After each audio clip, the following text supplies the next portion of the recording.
আসসালামু আলাইকুম প্রিয় ভিউয়ার্স, এসকে সাইপ মিডিয়া ইউটিউব চ্যানেলের নতুন একটি ভিডিওতে আপনাদেরকে জানাই আন্তরিক শুভেচ্ছা এবং অভিনন্দন। প্রিয় দর্শক, আপনাদেরকে দেখাতে নিয়ে আসলাম আমাদের নতুন একটি ছোট্ট পেঁপের প্রজেক্ট।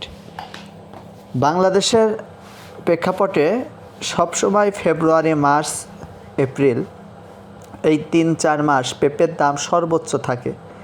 যদিও এখন পেঁপের চাষ বাংলাদেশে মানুষ অতিরিক্ত পরিমাণ ঝুঁকছে এবং প্রচুর পরিমাণ পেঁপে চাষ হচ্ছে, কিন্তু আগাম পেঁপে চাষ করতে পারলে 5 টাকা, 60 টাকা, 10 টাকা কেজি বিক্রি করা লাগবে না।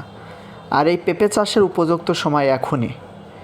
বাংলাদেশে বিভিন্ন জাত আছে, এর মধ্যে আপনি যদি কাঁচা পেঁপে বিক্রি করতে চান, শাহী বা বাবু জাতের পেঁপে, যেটা দেশাল জাত, আমরা দেশাল বীজ থেকেই, নন হাইব্রিড, অর্থাৎ হাইব্রিড না, আমরা শাহী জাতের পেঁপে লাগালাম। প্রতি মাদায় 3 থেকে 4টি করে চারা আছে, 150 পিস চারা লাগালাম।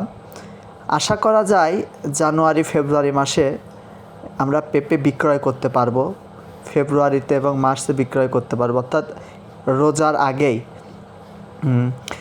আজকে লাগালাম, এখানে কোনো সার দেওয়া হয় নাই, কোনো কীটনাশকও দেওয়া হয় নাই, শুধুমাত্র তাওয়া করে গাছ লাগিয়ে দিলাম। এরপরে কখন কী সার দিই, কেমন ফলন হয়, কি হয়, বিস্তারিত জানতে দেখতে আমাদের সাথে থাকার জন্য বিশেষভাবে অনুরোধ করা হলো। আজকের ভিডিও এ পর্যন্ত। এতক্ষণ সাথে থাকার জন্য অসংখ্য ধন্যবাদ।